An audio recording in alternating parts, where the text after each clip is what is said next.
I feel exhausted like a rundown horse or a scorched patch of land.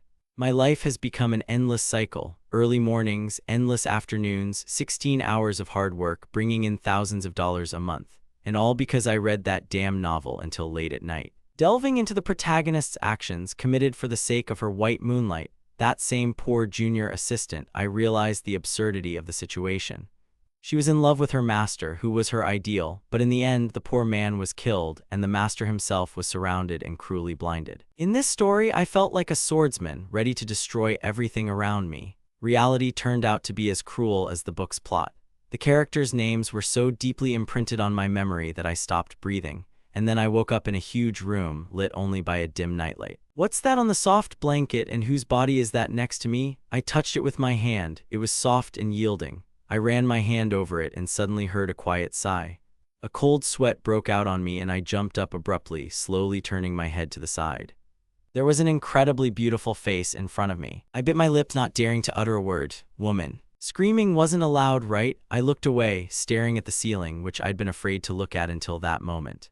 She was beautiful. The only problem was that I didn't realize until the very end who exactly was in bed with me. The bed linen was damp. I had to get up to tidy it up. Why was it so dark? I lay down on the bed again. That same woman was sitting next to me. At that moment, memories flashed through my head, causing sharp pain. Mom, I've had enough, flashed through my mind. Oh no, this is not just a dream. This is the very legend from the book that I finished reading just a couple of hours ago. The heroine wrote messages using my name, and blinded by my obsession, I finally realized that everything that was happening was connected with the woman sitting next to me. I turned my head, looking at her features, and then carefully touched her with my hand. She immediately pressed her foot against me, so carefree, and then, as soon as I touched her, she became furious and continued to be angry with me. She even poked me in the neck with her finger. I winced, realizing the awkward position I was in, and looked up at the ceiling again. Only misfortune awaits me in the future, and all because of the woman lying next to me. This is my wife, Chi Wenwen, to whom we are officially married. The novel's plot hasn't started yet. It's supposed to be a sweet story. I have rights, I have status. What should I do, considering I'm a loner who's been like this for over 20 years? Comparing my memories, I realized I am she and she is me, so she is my legal wife, no problems, but I know for sure that she will bring me nothing but trouble. Now I'm even curious, but who cares? I'll just close my eyes and accept my fate. I'll tell you everything later. I ran my hand down her legs again and kissed her gently on the lips. I know what will happen next, and I understand that in the end I will be left with nothing. I was in a foul mood as I made breakfast. I was perfectly aware of what was happening. Living in someone else's body, remembering a past life, I was playing the role quite well. I must have been overtired the night before. Chi Wenwen got up at 9 in the morning, went to the bathroom, put on her coat, and looked at me intently. Song kitchen. She asked if I'd been online the previous day. I was in a bad mood and didn't know if she'd notice my changed personality. She should get used to the fact that I'd changed. I tensed up involuntarily. I continued making breakfast. She realized I was unaware of her plans and returned to the bedroom. Soon, an atmosphere of Cold War descended between us. The reason was her white moonlight. I had a stomach ache, so I returned to our city to meet him. A few days ago, he himself asked me to take a job as his assistant. All this was necessary to ensure his place next to his ideal while I went about my business. Because of this, he and Qian Sheng had a huge fight, but this clueless lunatic has no strength. He only inspires contempt in those around him. Apart from ridicule directed at Chi Wenwen, we gain nothing. Even while feigning nonchalance at the airport, Chi Wenwen heard people say that Brother Du had nothing to his name. Don't you have me? I wanted to ask. The man who brings me nothing but pain. You're too self-assured. I didn't have time to sort this out last night. According to Chi Wenwen, I should have given up. Who the hell did he think he was? I didn't want to get involved. Brother Du was planning to come to our house with Xiaoyu late that evening. Did you make something tasty? My older brother didn't like it, so I served him something simpler. Children love sweets, so I gave them something meaty. I looked at him coldly, but he didn't even deign to glance at the plates. But he came after all, and he brought the children with him. He showed up with a gang of noisy, angry children. Finally, their plan was coming to fruition. But I won't let myself be treated like this. As long as he's here, no matter what he says. He will trust me unconditionally. My torment began with him. He demanded that I cook him food even though I was hungry. I was only here because I once loved Chi Wenwen. I became so angry that I piled the table with dishes, becoming deliberately picky. I was so hungry that I started nitpicking. Within 2 weeks, our relationship had completely cooled and was beginning to crumble. Chi Wenwen, I cooked for him. Are you crazy? If you care so much about your servant, cook for yourself. I didn't say I hated them. Let me finish. I'm afraid if I don't control myself, I'll give them a cold. I can't control him. It's better to die than live like this. I don't know why I even came back. Chi Wenwen stood motionless. Song Kitchen, why are you so angry? Her lips were dry. My cold refusal had obviously hurt her. Even when we had argued, I had never spoken to her in such a tone. The memories in my head were jumbled. Past experience has become mine, so every word hurts. But with his character, it's impossible to be gentle. Song Kitchen, don't be so shameless. I thought you woke up last night. I woke up. Of course I woke up. My conclusion is this: I will never bow to evil forces. I will not give in to them. I want to eat the food I prepared for myself. He doesn't deserve it. I let out a long, heavy sigh. Chi Wenwen's eyes widened. Evil forces? Who are they? He's my brother, the one I grew up with. I have nothing to do with him. Stop spouting nonsense. Listen to this explanation. Speaking formally, cook me some food for tonight. You're too used to me putting up with everything. Don't blame me for your rudeness. After these words, he perhaps felt that I lacked determination. He pointed his finger. You see, this man hasn't come yet. The tension dropped to the breaking point. What the hell was this? Luckily, I wasn't going to follow their script. I wasn't going to say another word. I was stunned by her gaze. You're impolite. You hooked me first, and then you thought I'd given up, I thought, while Chi Wenwen continued muttering under her breath. I didn't even have time to have breakfast before she sprained her ankle and left. When I slammed the door, I slammed it hard, looked out the window, and saw him getting out of his car. When will you wait for me to leave? I thought. I burst into his office, opened the safe, and saw a wad of cash in his bag. In the safe, I found about 300,000 yuan in cash and several hefty gold bars. These assets became my first capital for starting a new life outside of this crazy scenario. I returned to the room again to gather the remaining valuables. I took all my gifts, mementos, and expensive accessories I'd once bought or received as gifts, realizing that all of these were my only means of support.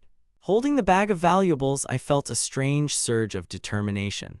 I went down to the garage to look at the 2 cars Chi Wenwen had given me earlier.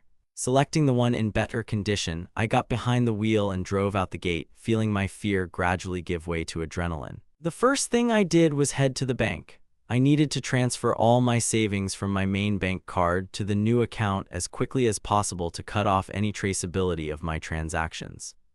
I proceeded cautiously. I couldn't afford to have my card blocked as it was my company's corporate card. I found a suitable cash exchange shop and deposited the gold bars, trying to look like an ordinary customer rushing about business. The next step was a used car dealership. I decided to get rid of my second car and turn it into cash, untraceable through electronic databases. Even though I'd get less than the market value, speed was more important. Zio Ji, the dealership manager, eyed me suspiciously, clearly thinking I was trying to sell stolen goods. I calmly handed over all the documents for the 800,000 yuan car. I'll give it to you for 500,000 cash right now, I said firmly. Zio Ji jumped in surprise, but seeing my determination, he immediately sealed the deal. The money and documents changed hands in a matter of minutes. I was asked why I was in such a hurry to get rid of a nice car. I just smiled bitterly. My wife is sick. I need money for treatment. This lie was the perfect cover, evoking pity rather than questions. A made-up story about an incurable disease, brain cancer, was spinning around in my head. It sounded tragic enough that no one would bother to delve into my true motives. My life was worth more than any expensive car. I froze for a moment, realizing that I had already begun to live this legend, almost forgetting that I had composed it myself. The total amount, proceeds from the car sale, cash, and card balances amounted to approximately 3.8 million yuan. To be honest, Chi Wenwen had been quite generous to me, but knowing the ending of the book, I understood that this was merely payment for my eventual destruction. I've decided not to try to earn more. My goal is comfort and peace. Of course, this money won't be enough to live comfortably into old age, but I just need to find a quiet city where I can disappear and simply live without fearing for my freedom. I was still sitting at home when I realized I'd forgotten to grab some important documents. Going back was madness, but without them, my escape could fail. I put off the divorce. I was too afraid to even mention it now. If I hesitate, I won't have time to escape. What if this white moonlight, arrives before I'm done? Maybe I should risk it and wait until the inheritance is divided. No, the risk is too great. I need to escape now. I began to run slowly, feeling time slipping away. The novel's plot became a kind of countdown to my inevitable collapse. If I didn't escape, my body would become nothing more than a tool for the realization of someone else's ambitions. I needed to get to the airport, but first I needed to get home to get my ID. Entering my own home became a psychological torture. My hands were shaking so badly I could barely fit the key into the lock. Inside, I found Chi Wenwen, Du Zaiting, and little Zio Yue. They froze when they saw me. My heart pounded in my throat with terror. "Where did you disappear to? Why did you come back?" she asked icily. I remained silent, peering into their faces, feeling like a cornered animal trapped in its own fears. It was as if I were playing with poison.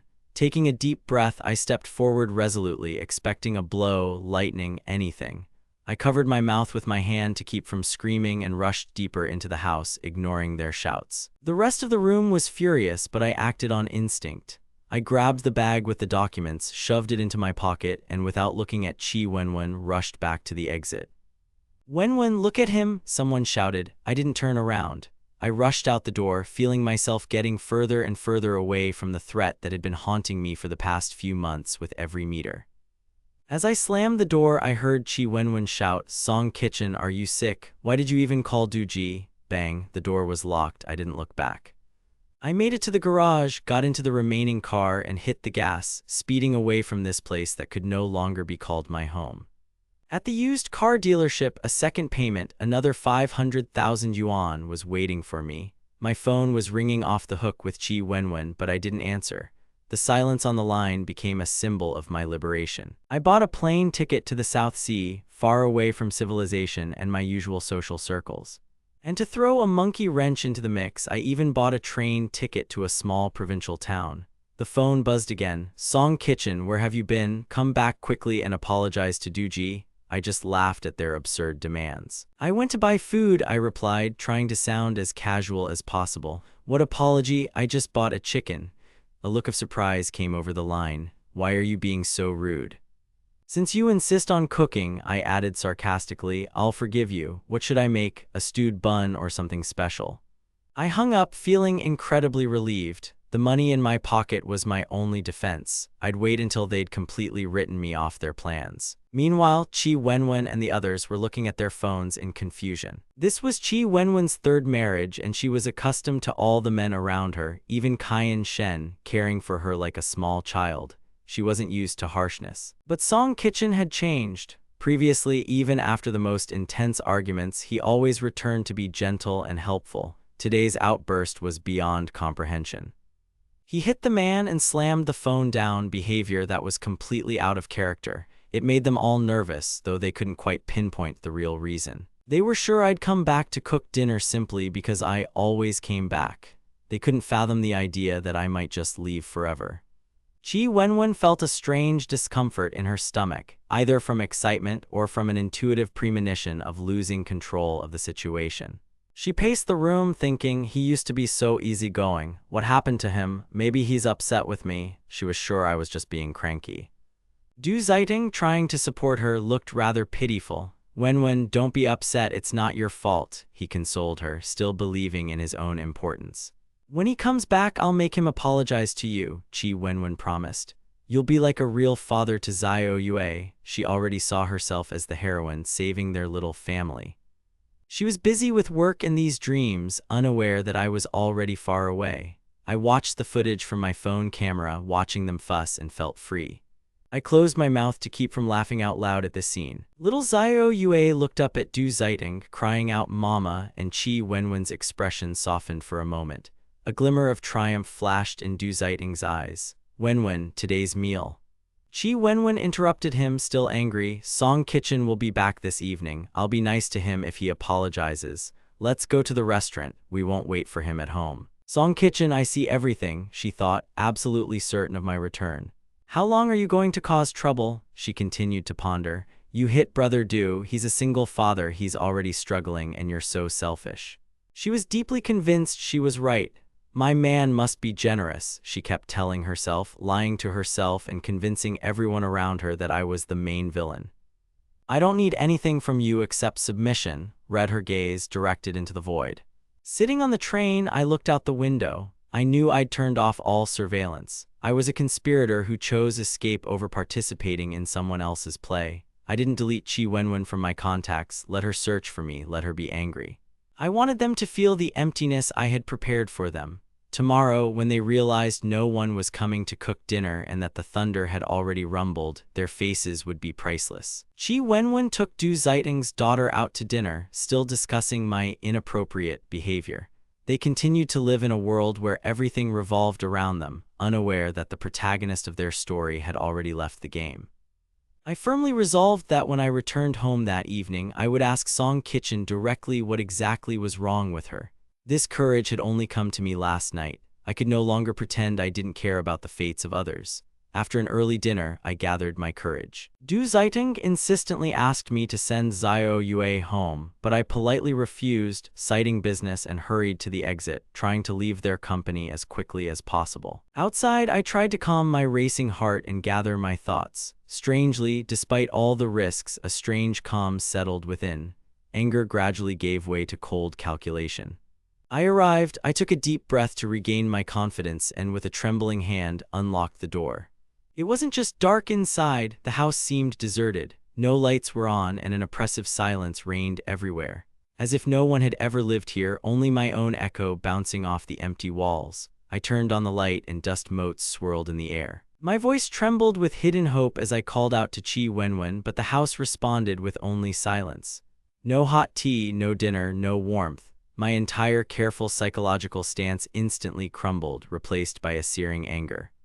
I sank heavily onto the sofa and automatically reached for my phone. I hadn't called her in ages. When she answered, I couldn't resist. Where have you been? Why aren't you home? What time is it? Her voice sounded distant and dejected. I caught a hint of indifference in it that hit harder than a slap. Maybe I'll never come back flashed through my mind. I was spouting nonsense, knowing she wouldn't be able to find me anymore. What's more important to you than me? Do you even remember who I am? I blurted out, unable to contain my emotions. That afternoon, when she began her usual song, I interrupted her. Don't even start talking about your white moonlight or that student. I don't want to hear a single word about those people. This is simply disgusting, I exploded. Brother Du is your old friend. This Xiao Chu is just a poor student you pretend to care about. It makes me sick. She tried to justify herself, but I hung up before she could finish. I warned her that I didn't want to listen to this nonsense. The phone rang again. She didn't stop. I responded immediately. What do you want to hear, Chi Wenwen? I'll tell you, look into your heart and stop lying to yourself if these people come up in conversation again. I'll just disappear from your life, I finished. My hatred for this falsehood pierced me to the very bones. There was a heavy pause on the other end of the line. She clearly hadn't expected such force. Her tone instantly changed and the usual arrogant pride slipped into it. When will you finally come back? We'll see how I feel, I snapped. If I'm in the mood, I'll be back. If not, don't wait up. You want me to leave forever? Well, then don't ask where I went. She laughed, trying to turn it into a joke, but I was as serious as ever. I wasn't going to play by her rules anymore. I knew I hadn't run far enough, but the very thought that I no longer belonged to this scenario gave me strength.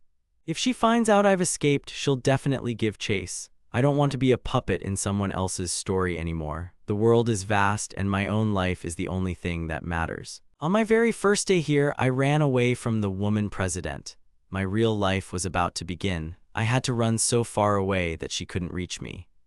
Are you not in the mood? Just take a walk for a couple of days, she said. I shone the flashlight on my phone screen. Was she worth anything? What did this even mean? I didn't answer for a long time. 200,000 yuan appeared in my account. The funds grew. You said it wasn't love, she whispered. My head was spinning, but I quickly pulled myself together. Her voice was soft again, like before, but now the warmth seemed false to me. Don't bother me, I replied, looking at the shop windows along the way. I saw something interesting. I'll take care of it. Be sure to write it down, then we'll go together, she added and hung up. I stared at the numbers on the screen, 200,000. Only one thought was running through my head. Was it profitable to be a rich woman's plaything? She thought I was tied to her forever, like my phoenix. I just smiled bitterly, muttering a curse under my breath. Let's go together, of course. Wait. What does the future hold for me? Maybe I'll travel in a wheelchair, blind, observing great rivers and mountains. There's no psychological burden in that. I want to see this world through my own eyes, not through the prism of her money. Finally, this idiotic novel has taken on the contours of the real world. Everything here is similar to what it was before, but at the same time, it's subtly different. Now I can find myself in places I was previously forbidden to go. The main thing is that I no longer want to make a living at her behest. Chi Wenwen quickly hung up, confident in her superiority.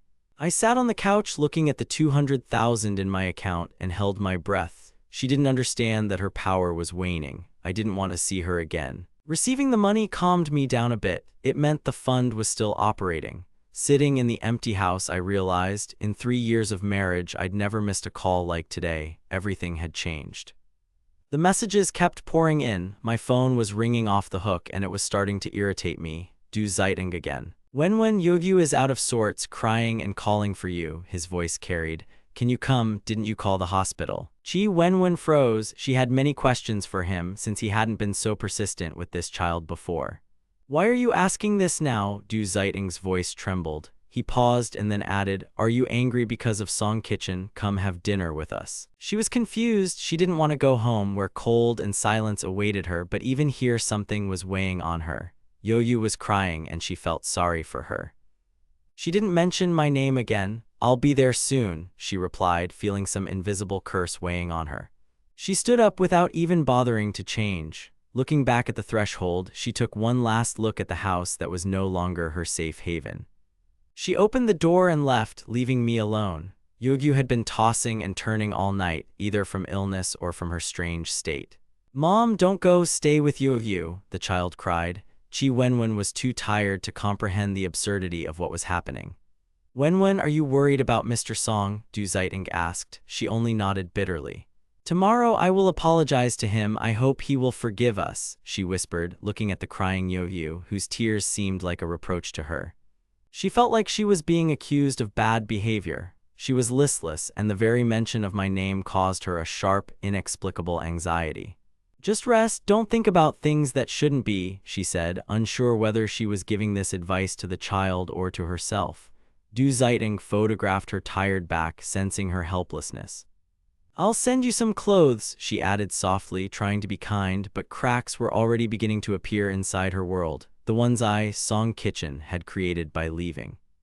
Chi Wenwen, without even looking at me, asked Du Zeitung with a false smile, How should I send you? If I take you, I'll have to leave the child alone. What if something happens? I knew that if something went wrong now, all the efforts of this night, this whole circus, would be in vain.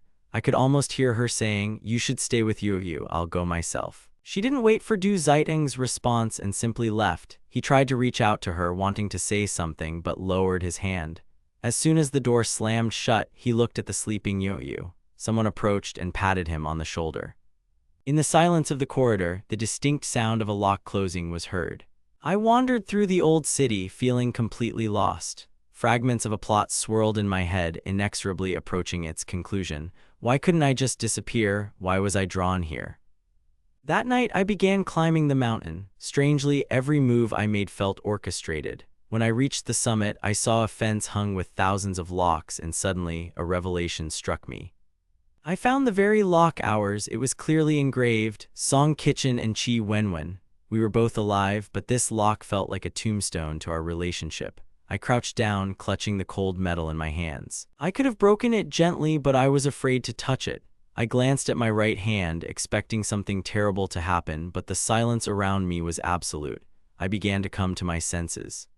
Maybe this story will never come to light. No one touched me. I drove myself into this trap. You are so cruel, I whispered to myself. I resisted these forced emotions. This body was born to love Chi Wenwen selflessly, but that love had turned into poison. The sight of her caring for others was physically painful. This love was the flip side of hatred. I've closed this vicious circle. Chi Wenwen always stood by her principles, and in the end, two people who once adored each other turned into executioners. In the end, we simply destroyed each other. I realized that the memory of this body no longer belonged to me. It seems that I was actually brought here to play this play to the end. I needed to find a hotel, lie down, and fall asleep to calm this inner storm a little. The next day arrived. Chi Wenwen came into the office with dark circles under her eyes. Last night, she dreamed of me. In the dream, I looked at her silently, my gaze gentle, but I didn't say a word. "Zichen, I miss you," she whispered in her sleep. She wanted me to come back, but in her dreams, she only saw my pursed-lipped smile. "Come back? Why? To see you confess your love in the arms of your white moonlight. I don't even want this dirty love. Bye-bye," I thought in my sleep, running away from her. "I didn't do it," she cried out in her sleep. When she woke up, her pillow was wet with tears. Today was an important work day. Chi Wenwen tidied up her office, though she was barely coherent after such a night. There was no plot to her dream, just me, and that was what scared her the most. After a tasteless breakfast, she stopped by the craft shop out of habit. Seeing the little figures, she suddenly wanted to buy them. Frankly, she'd never been fond of such trinkets. It was probably a residual memory from this body. She'd been rushing to catch a taxi, and these figurines had remained lying on the counter, a symbol of something she'd missed. This whole conspiracy was starting to irritate me. I wanted to give up, but I felt the invisible threads of the plot tightening around my neck again. I imagined myself sitting behind her, holding her hand, and then I sank to the ground. I looked at my right hand, unable to lift it even to pick up a small doll. Oh, this damn plot, there are so many people around, and I don't even want to get up from the asphalt. "What is this man doing? Is he crazy?" I heard passers-by whisper. I didn't care. Let them think I was an artist or a madman. I remember nothing but pain. Let's make up, I kept thinking. We could have bought whatever we wanted, but I knew there was no turning back. My main principle is not to allow my love to be tarnished. I look at my hand raised into the void. And slowly I let her go. This is my compromise. I look at an imaginary doll. I don't know what awaits me, but I'm ready. If things stay like this, I'll accept it, but I need to continue my escape. When Chi Wenwen entered the company, she saw a crowd of people. She walked into my former office and felt a clenching sensation inside her. "Get rid of everything," she shouted. "This is my office from now on." She was furious. The photo of us together went into the trash. She didn't want to throw out the trash, but the memory of me itself. Everyone froze. Du Zaiting hurried toward her. "Wenwen, are you here? You yourself promised to give this office to me, didn't you?" She didn't know what to say. She avoided Du Zaiting's gaze, feeling trapped. She ordered the office to be sealed, forbidding anyone from touching the things, and then, looking straight into Du Zaiting's eyes, she said 3 cold words. Du Zaiting was excited, but her gaze, empty and icy, made him retreat. They walked out of the office, leaving the silence behind. "Sister Wenwen," 2 voices rang out. Everyone turned around. There stood 2 men in elegant suits, like recent graduates in old-fashioned shoes, looking too clean and fresh. It was little Chu and the others. Chi Wenwen and they looked at each other in bewilderment. "Why are you here?" she asked. "Song Kitchen sent us a message that we need to help you," they replied. She froze. "Song Kitchen, my son-in-law, why is he interfering in her affairs?" "I was supposed to take care of you, but now," she began, but her subordinates interrupted her, ready to take over the job. She had once saved them at school, and now they were her main assistants, but their appearance now seemed like someone's cunning plan. "He said you let us do the internship," they continued. Chi Wenwen felt the ground slipping from under her feet. Those who hated me most were now bound to me by invisible threads. Even as she missed me, she couldn't hide her rage. "Damn it, Song Kitchen," she cursed silently. I was too lazy to even think about it. I waited on the road, eating my favorite local food. A white moon with a child, a poor student in rags, all these people are incredibly selfish, and it's beautiful. My dear wife, enjoy your triumph thousands of miles away. The writer who dreamed up this nonsense is probably laughing at us, but I am not broken. I felt empty when the meeting ended, but it was the kind of emptiness that precedes true freedom. The meeting ended, and I was left alone with my irritation. This feeling dominated me. Every echo of their empty conversations, every forced smile, all of it made me feel increasingly repulsed. I was utterly irritated that I had allowed this contact to happen at all. I felt a deep discontent simmering inside me. This meeting was just a waste of time, confirmation that I had made the right choice in leaving. Irritation gave way to determination. I was damn dissatisfied with how I'd spent the day, and that was the last straw.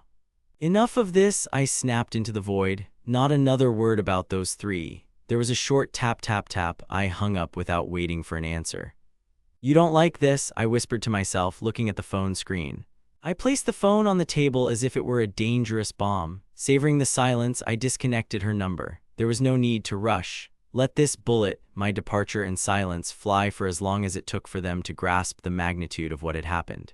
Chi Wenwen wanted to retort, her lips brimming with excuses, but all she heard was a long beep. She tried calling back, confident that I, as usual, would obediently pick up. But the line was dead. She tried again. The call was cut. Her rage reached its peak. She wanted to throw the phone on the floor, but froze when she saw my photo on the screen.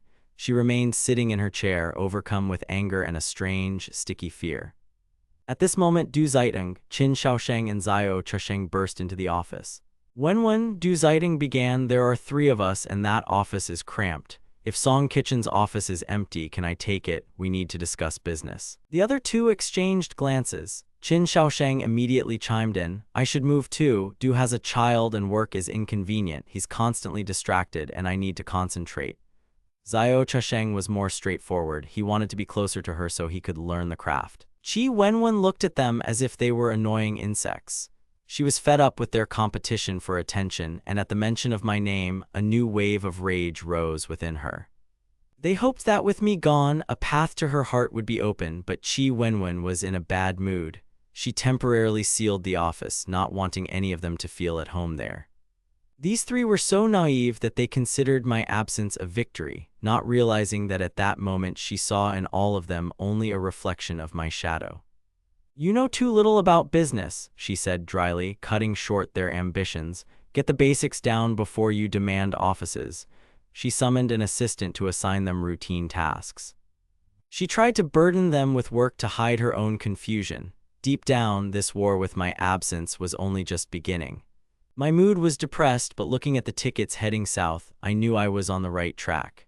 Money is good, but even with it, you can't just hang in the air. I needed to find something to do. I analyzed my memories from both worlds. Being someone's shadow, making a horse out of a cow, that wasn't my life. Now that I was financially independent, I could afford the luxury of pursuing creativity. I decided to write a novel. Where do I start? I looked at my phone, realizing it was my only means of communication with the new world. I studied the literary market. The great works of the past weren't there. They didn't have the depth. This was my chance. I decided to write what would sell, stories about powerful presidents, about passion and strength. "The powerful president loves me." I began to jot down the first lines, feeling the excitement flaring inside me. This was my way of asserting myself. "The money will come when people swallow this story." Chi Wenwen remained trapped, and I found an idea that made life worth living. I bought a ticket and continued south, away from their intrigues. The seaside town where I grew up was always my dream. Before, the voice of reason insisted, no money, no time, and the voice of the capitalist reminded me only of working until I dropped. Now that I had arrived at my destination, everything had changed. I was free. A few days later, I rented a small house by the sea, full of southern charm. It was the perfect place to start all over again. The owner had moved to the big city, and the house stood empty. It was clean and bright, and the sea breeze finally washed away all the bitterness I'd accumulated over the years of living in that office. Every morning I rose at dawn, went to the fishermen for fresh seafood, and ate to my heart's content. Life became surprisingly easy. In my past life, I never knew such freedom. Time was no longer an enemy, and money was plentiful. God, is this really my reward for all I've been through? I thought. Meanwhile, everything was going wrong for them. When my back hurts, Du Zaitung complained, hoping for her help.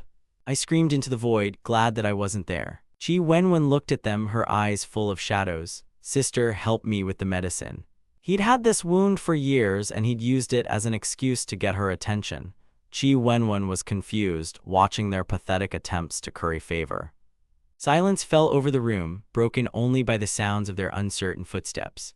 They searched online for answers, trying to figure out how to keep her attention, but Zhao Chusheng only irritated her by using training as an excuse. He flexed his muscles demonstratively, trying to appear strong. She looked at them and saw only falsehood. Their smiles seemed like masks and their devotion a cheap fake. She had previously thought that they were the son she was striving for, but now she saw that they were simply inveterate tea drinkers, hypocrites seeking profit. There was nothing surprising in this egoism. they were the same in the original. I'm no longer their assistant, I don't belong to them, let them find others who will tolerate their whims. I decided to show my first sketches to the public, not too detailed, short and catchy to test the reaction. There was a knock at the door. "Songji, are you home?" I wiped my mouth with a napkin and went to open the door. It was Chin Lei, my new acquaintance, the courier. He had delivered the notebook I'd ordered. His appearance seemed oddly familiar, but I didn't dwell on it. I gave him the nickname, laughing at the situation. Damn, how ridiculous this all is, I thought.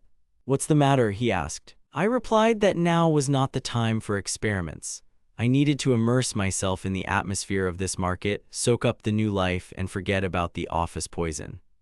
"Do your job well, brother," I told him. "Change your life, change your priorities. This night is the beginning of something new." I was happy that I didn't have to work for them anymore. The address error cost me 18 stars. It wasn't just a fee, it was a blow to my dignity. I, a person accustomed to being in control, had made such a stupid mistake. Shame burned within me, and I paid every penny just to forget the episode. After I returned, he kicked me out without even hearing me out, and I ran out into the street in tears. "Hey, Lee, looks like your house has moved," he shouted after me. I saw my wife calling her husband, and the scene reminded me of my own absurdity. I stood to the side, watching as she panicked and asked him, "Where's your house? You were here." It turned out I had indeed gotten the address wrong. He searched again, double-checked the information, and slammed the door shut, leaving me alone with the realization of my mistake. I was so devastated that I complained about the customer service 3 times. I gave the item to his family, even though he insisted he hadn't ordered anything. Only later did it dawn on me, I'd accidentally bought it for someone else. The shame was unbearable, and I followed him, hoping to make things right, but things only got worse. "You're so annoying," he shouted, looking at me with undisguised hostility. "What are you afraid of? That you won't finish it by the end of the month?" He saw that I had bought a huge squid, and this detail made me look ridiculous in his eyes. "I'll eat this when I wake up," I said, trying to salvage the last of my pride, "and you'll all see my broadcast." I started cooking. The aromas of butter, green onions, ginger, and garlic filled the kitchen.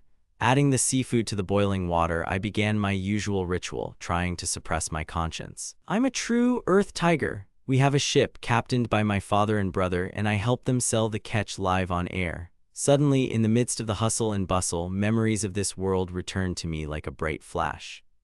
I think I missed this video before. Nothing new, but the industry itself has me hooked. So many ideas, so many possibilities. When will I start implementing this? I'm enjoying it, unlike the life I left behind. The main thing is I'll help you try it. In a couple of days, you'll appreciate how wonderful this life is. Chi Wenwen certainly wouldn't understand my ideas. She's too accustomed to the old ways. I was gone for half a day. These 3 unfortunates, Du Zaiting, Qin Shaosheng, and Xiao Chu, were locked in a fight on the stairs. Du Zaiting complained that someone had pushed him, while Xiao Chu defended himself by claiming he was the victim. Qin Shaosheng was simply trying to separate them, but in the end, all 3 of them ended up tumbling down, and no one wanted to admit guilt. They lay below, beaten and humiliated. Du Zaiting felt his heart ache, but at the same time, he wondered why they were still alive. Their gazes were fixed on Chi Wenwen, who stood above. The dark circles under Chi Wenwen's eyes had become almost black. She stared at them, unable to focus on their pitiful golden significance. She looked through them as if in a fog. Seeing Yu huddled close to her father, she asked, "What did you see?" The child replied, "Vava was crying, Daddy was in pain." Wenwen realized there was no point in struggling. She called a nurse and left silently. Chi Wenwen did not go to the company anymore. She didn't return home to her familiar sofa. She huddled in a corner, feeling uneasy. Song Kitchen had once been her rock, but now the whole world seemed like a vast, suffocating lie from which she didn't want or couldn't escape. The sight of what her life had become was disgusting. She picked up her phone to call me, forgetting that she had long since been blocked. But it didn't matter. She used a spare card she'd bought through an assistant. My voice came over the line. I was in a great mood. "Hey, who's this? Song Kitchen here," I replied, still thinking about my next joke. Chi Wenwen trembled. "Zichin, it's me, Wenwen," she muttered, barely holding back her sobs. "Zichin, when will you come back? I miss you so much. I haven't had time to play with you enough yet," she squeezed out, not realizing how stupid it sounded. I was silent. The world was so vast and my journey was endless. "Zichin, are you really planning to stay there forever?"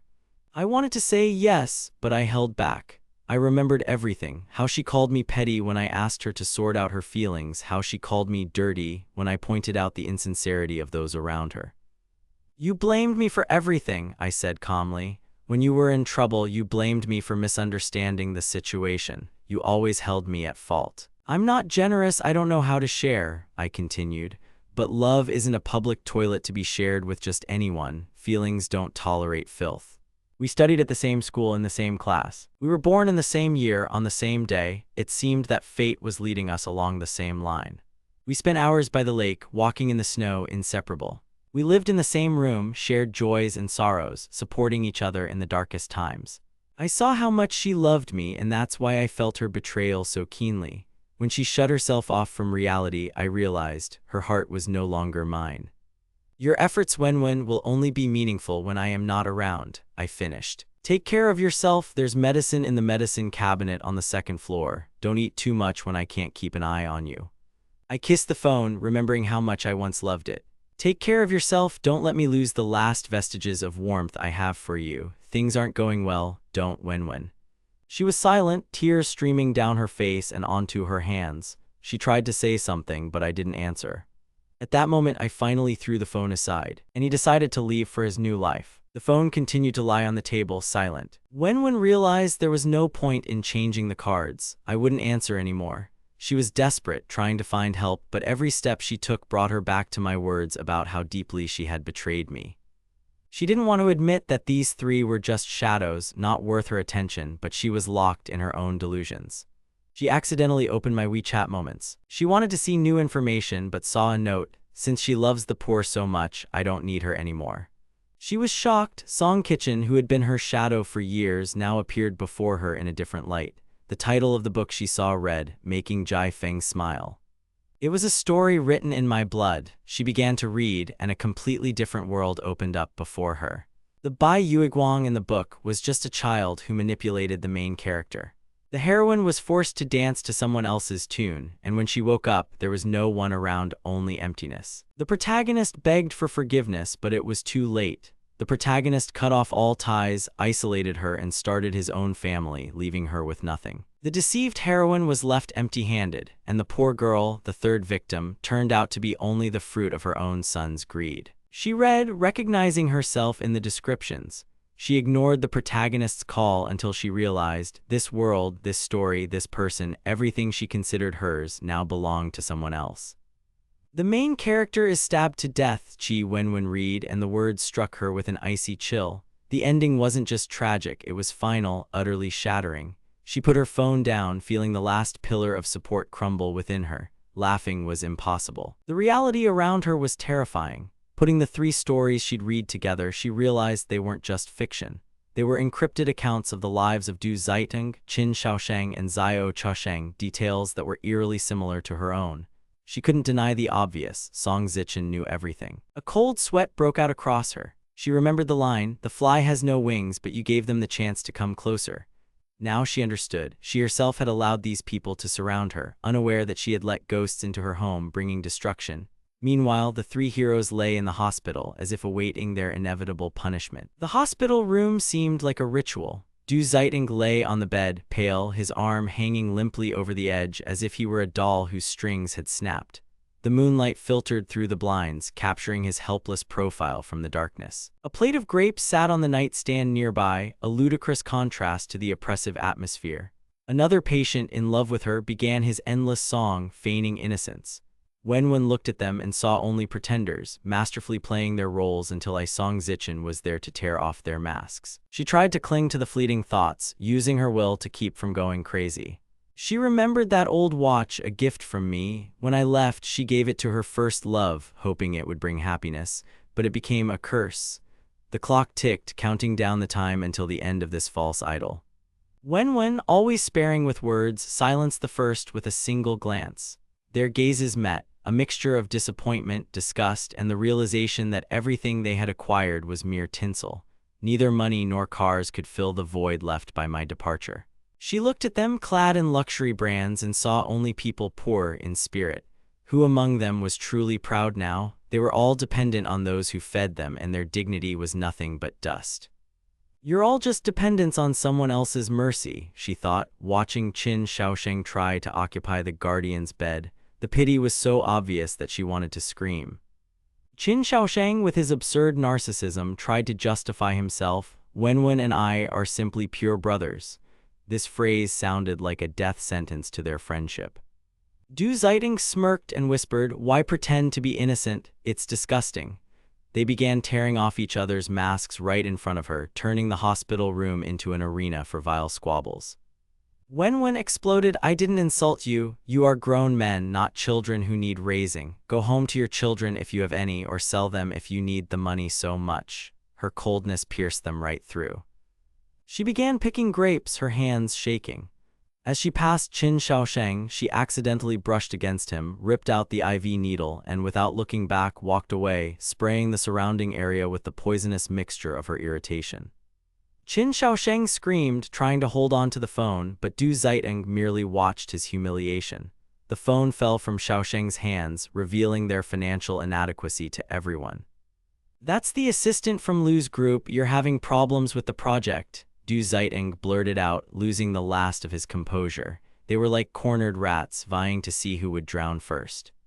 The phone in Shaosheng's hand continued to vibrate. "Return to the company if you're hungry," came from the receiver.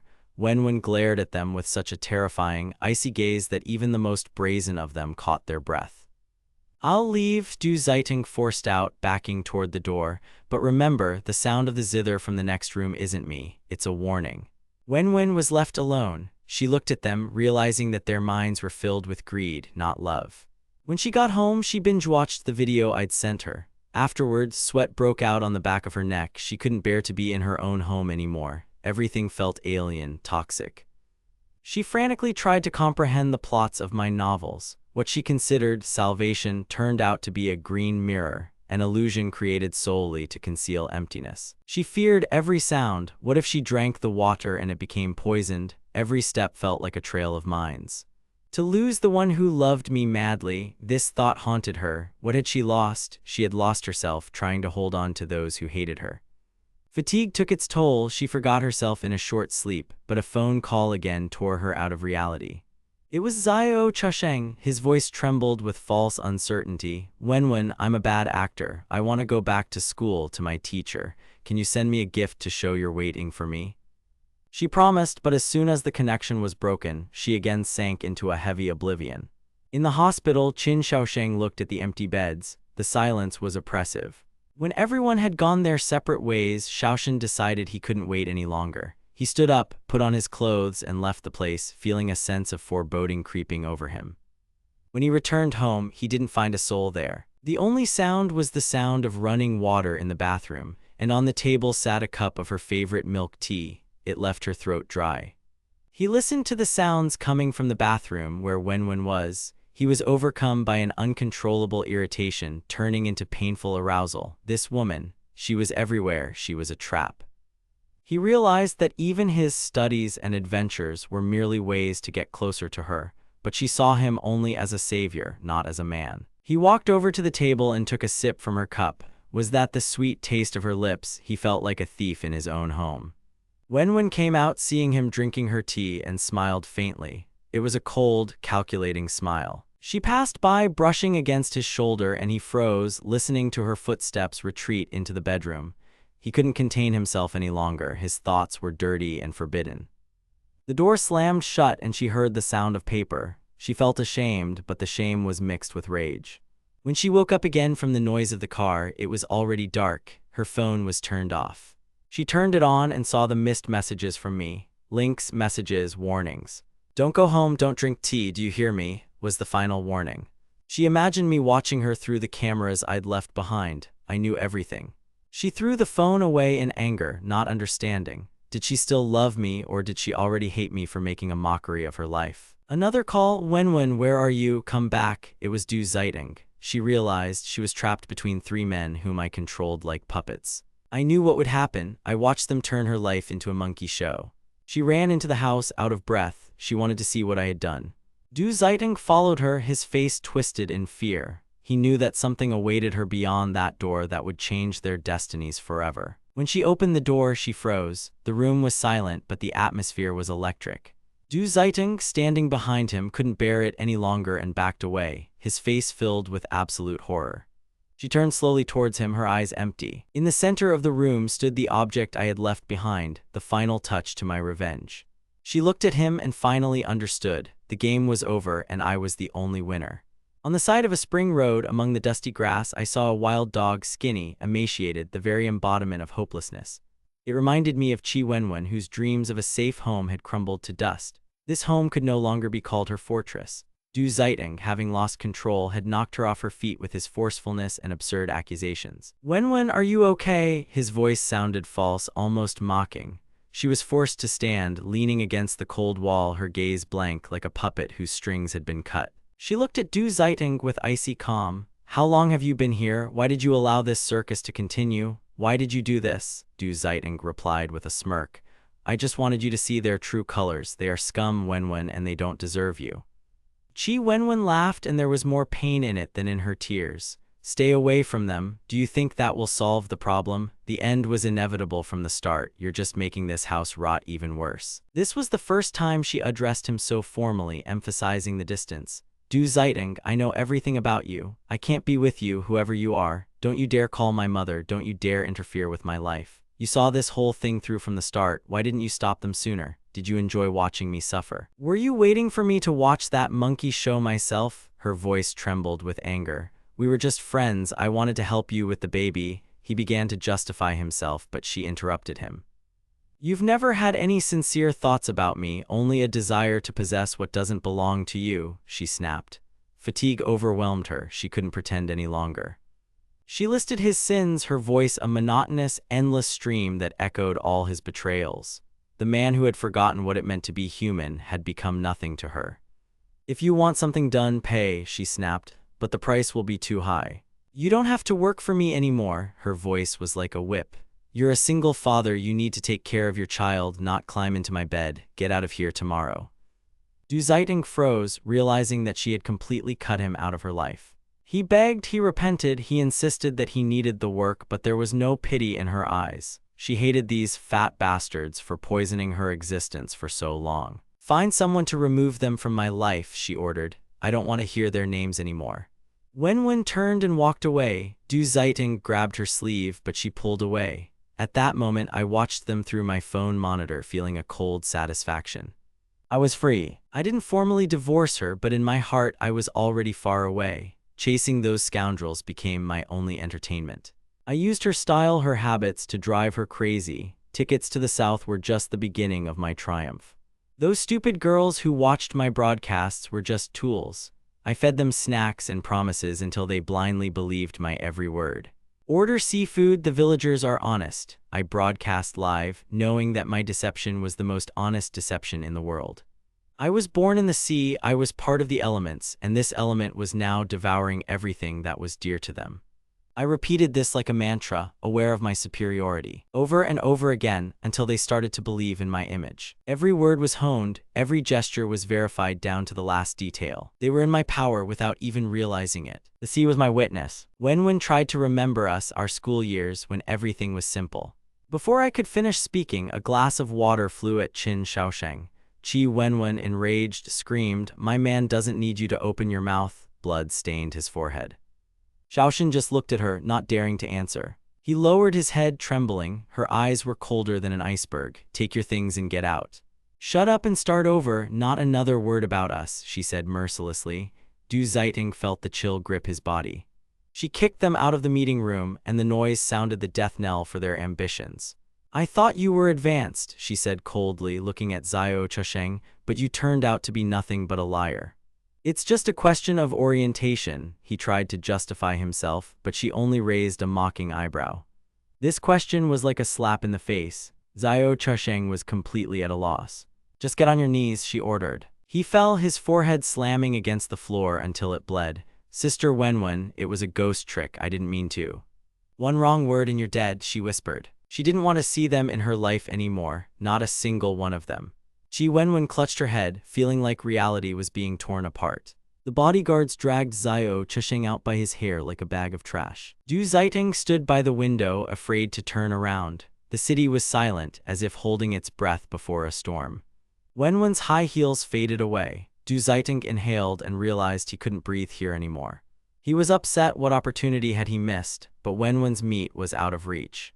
She was biased, she was cruel, and all because of me, Song Zichen, who destroyed her life with a single stroke of his chopsticks. I watched the broadcast while sipping my tea. "Are you okay?" they asked her, but she just remained silent. That broken mouth of hers, which kept trying to say something, I continued to play my role. The effect of the broadcasts was stunning. I sold everything I had and people thanked me for it. It was a life I could never have dreamed of. I'm too handsome, I thought, hiding behind the screen. Qi Wenwen was somewhere out there in her cage with no chance of escape. Calling the police, with my capital, it was just a minor inconvenience. At night, I sat by the window, leafing through memories of a past life and teasing my little fairy. The days were light, transparent, and endlessly long. I was free. My thoughts increasingly returned to those brief, almost ghostly moments of love that had bound me to Qi Wenwen. Where was the tenderness that had once been? Why did everything now seem so bland? I stopped making crab cakes, stopped enjoying oysters, everything had lost its flavor. Wenwen no longer called, and that silence rang in my ears louder than any screams. I analyzed her every change, every glance. These three villains, Du Zaiting, Xiaosheng, and Xiao Chusheng, had turned my life into a grisly detective story. The curiosity that had once fueled my interest in their fates was now killing me. I was stuck in this plot like a fly in amber, knowing the exit had long since been sealed. "Run before it's too late," I kept telling myself, but my feet felt rooted to the ground. You can't stand by while everything around you is burning. I tried to erase the unwanted thoughts, to forget them, but the walls of the Wenwen Company conference room still echoed the echoes of our past arguments. Qi Wenwen sat at the head of the table, tapping her fingers on the polished surface. Her assistant was reporting on the latest round of slander in the media. Someone was trying to smear the company by spreading rumors about production being halted. She merely smirked. "Let them bark, it's none of our business." She turned cold as steel. Meanwhile, conflict was flaring up on the streets, escalating into open violence. The outcome was predictable. One of them, Du Zaiting, ended up with a broken leg. We methodically stifled their opportunities, cutting off all avenues of survival. No jobs, no income. As for Xiao Chusheng, he found himself drawn into the drug trade, completely backed into a corner. Everything went according to plan, step by step, in full accordance with my requests. The fifth child was abandoned to his fate. My assistant, seeing all this, only nodded silently. He was alarmed by the company's financial collapse and tried to do something to curry favor with her.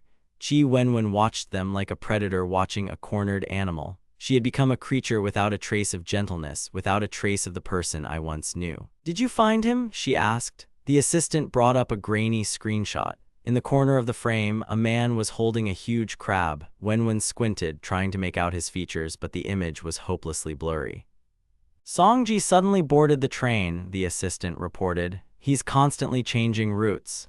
It was just a trace, a ghostly presence of who I used to be. Wenwen's gaze softened, but it was only a mask. She ordered them to follow the coordinates. "Find him," she whispered, and in her voice there was a promise not of revenge, but of something far more frightening: obsession. Holding hands, she recalled our past, and the memory burned her. "Constrict the space around them until they suffocate," she added, looking out the window. The assistant sweated, nodding nervously, but at that moment a tectonic shift occurred in her empire. There was an explosion, and Du Zaiting was caught. Yu filed a complaint for domestic violence and defamation. Qi Wenwen's head was literally throbbing with pain. After an investigation, it became clear that the slander was a lie, but the confession was true. Yu was not her child, but merely the adopted daughter of her ex-wife.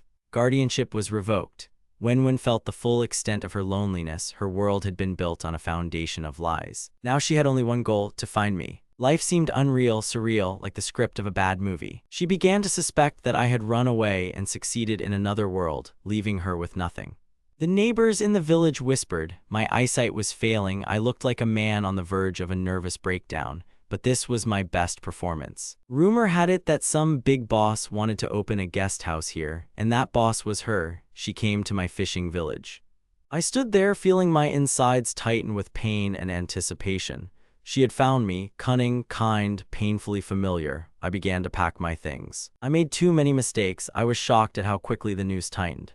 That's it, the end was near. You're not a criminal, no one will touch you, the locals kept telling me, not understanding who I was hiding from. Brother, you are too suspicious, my neighbor said to me, seeing me nervously smoking. I felt like my time here was up. The plot pushed me out of my comfort zone. They suggested a farewell party. I agreed, knowing it was my last chance to leave on good terms. But at that moment, I felt the comfort of this village life, but I understood that I could not come to terms with the loss of my family. We opened the wine, talked about the future, bragged about our imaginary successes. I drank to drown out the voice inside that screamed, "Run." I proposed turning the village into a tourist paradise using my capital. They didn't understand why I was running, but they were willing to listen. Chi Wenwen stood in the doorway, patting my bed. I froze, feeling like a trapped animal. She rose from the bed, her hair disheveled and her gaze empty. This was the most terrible sign. She bared her shoulder, her thin silk pajamas sliding down. I swallowed, feeling my resolve to run melt under her pressure. "Go back to bed," she ordered. "Don't make me tell you twice." "I'm not going," I whispered, feeling my voice betray me. My resolve crumbled when the money arrived on the phone, 200,000, then another 200,000. It wasn't a bribe, it was proof of her power. I hugged her, regretting every minute I'd spent away from her and simultaneously cursing this weakness. All night she warmed my bed with her icy body. She was like a cat, affectionate when it suited her and deadly when it suited her. She slept timidly, but it was the sleep of a predator. I looked at her and thought, a monster can be beautiful if you love it. I bit my tongue until it bled, trying to pull myself together. Where was this story going? Why was I so weak before it? The sky outside the window was the color of ash. She slept peacefully, but I did not. New tickets flashed on my phone screen, my last chance to leave. Dawn found me sitting outside the door. She locked me in like a precious trophy. I waited until her breathing deepened and then slipped out the window. Outside, only cigarette smoke and the cold street awaited me. I felt humiliated by this embarrassment. "Brother Song, are you there?" A cry from outside the door broke the silence, and I realized there was no turning back.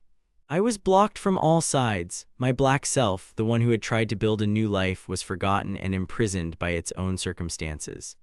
"Look at this treatment!" Chi Wenwen's voice boomed throughout the hospital ward, permeated with the smell of antiseptic. She stood over Jia Zhen, whose face was gray with fatigue. "Mr. Chi didn't repay you for your blind kindness, Jia Zhen. Why did you let them go?" I stood to the side, feeling the hangover tearing at my head. My brother, alarmed by my condition, tried to stem the flow of accusations. "Listen, you drank too much last night, let's just leave." Wenwen kept her eyes on me. "My daughter-in-law brought you home, showed you the marriage certificate, did everything she could to keep you. And you dare tell me that drinking is bad for you, you who drown your sorrows in a bottle." "Does it matter?" I replied with cold detachment. "You're so desperate to leave me that you're looking for any reason to make me feel guilty." She came closer, her voice dropping to an ominous whisper. "Look at these people around you, the villagers standing outside the door. You wanted to be one of them, wanted the people's happiness? Well, look, they've risen up against your exceptionalism. We've been through this, there's no more fear, only the emptiness of what was before." Wenwen, everything remains the same. I tried to touch her hand, but she pulled away. "Your beauty, your coldness, I don't want to destroy what little we have left. Physical trauma is nothing compared to what we've done to each other's souls." She looked at me as if I were an exhibit in a museum. "What is this? Do you really believe this nonsense?" "I will correct my mistakes," I whispered. "I am running away because I cannot forget. I am running so as not to destroy you completely." "I'm running so far away," I continued, "so that if the world forgets about us, I won't have to make excuses to you. Everything is fine, you just didn't notice how broken I was." Something like a spark flickered in her eyes. "Can't you fulfill my last request?"